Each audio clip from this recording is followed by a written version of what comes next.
avec Keanu Reeves et donc la sorcière, se fait tout le temps en gros plan alors qu'il faudrait un peu plus de plans d'ensemble dans les combats, quoi. Dans les, dans les combats, c'est toujours en plan d'ensemble, là c'est toujours en gros plan, c'est assez chiant et on voit pas tout le tour, quoi. Et il y a quelques... Par exemple, on va voir que la main et un sabre qui va entrechoquer un autre sabre. On va pas voir deux mecs qui vont s'affronter, on va voir des sabres. C'est un peu dommage. Donc voilà. Après, les paysages sont somptueux, ça je l'ai dit. La musique, elle est relativement belle, mais après, ça retient pas dans la tête. Ça se retient pas. Mais bon. Voilà. Après, qu'est-ce que je pourrais dire d'autre? Pour moi, c'est du 40-60, 40 mauvais. Non, 60 mauvais. 60 mauvais. Donc pour moi, c'est décevant, mais bon, il y a quand même un peu de bon. Un tout petit peu de bon. Heureusement qu'il y avait ça, sinon...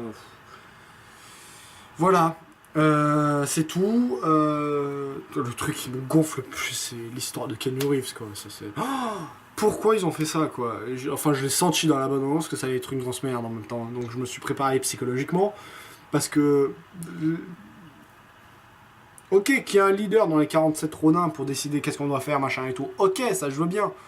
Y a pas de souci. Mais pourquoi... Pourquoi Keanu Reeves, quoi? Merde. Pourquoi un occidental? Pourquoi lui? Pourquoi ça? Pourquoi pour nous montrer un monde... voilà. S'il devait montrer ça, il fallait... Ce film devait un peu plus s'élargir sur les ennemis, sur les... Voilà. Ah, ils se sont dit aussi que, étant donné les 47 Ronin, étant donné qu'on parle un peu de leur honneur, machin et tout, ils ont complètement foiré les ennemis. Donc le méchant rival, là, qui a empoisonné le Seigneur, lui occupe psychologie, il est méchant parce qu'il est méchant, ça c'est un truc que je déteste. La sorcière, bon voilà, elle aime bien faire du mal aux gens, bon voilà, c'est une méchante sorcière, hein, pas classe. C'est ses pouvoirs qui sont classe et ce qu'elle en fait, ça c'est classe, mais après, derrière, c'est de la merde. Donc voilà, beaucoup de ratage, beaucoup de ratage. Et si ce film devait nous montrer, si on prenait exactement ce film, on développait un peu plus les personnages des ennemis, les ennemis, tout ça, et on l'appelle autrement, ce serait mieux que les 47 Ronin. Parce qu'il y a plein d'histoires qui s'entremêlent aussi, parce que voilà, je l'ai dit, étant donné qu'on sait la fin,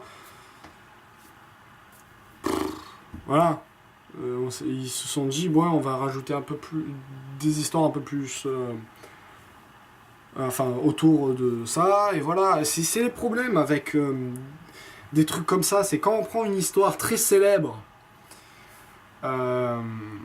très célèbre et on sait la fin, pour le réalisateur et le scénariste, ils n'ont plus aucun moyen de faire tenir le spectateur.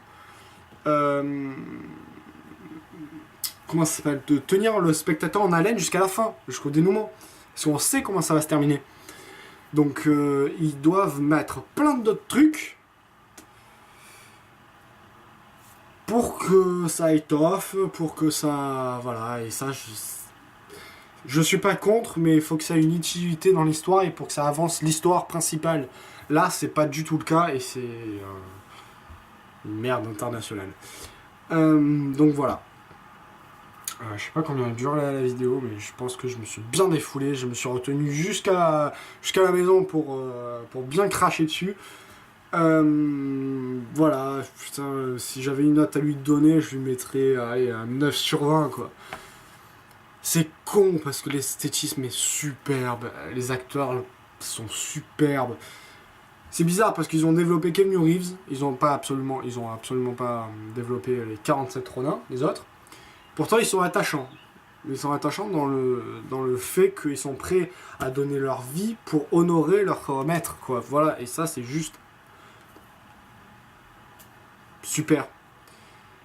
Mais je vais faire une rétrospective sur 47 Ronin. Je vais finir là parce que je viens de dire trop.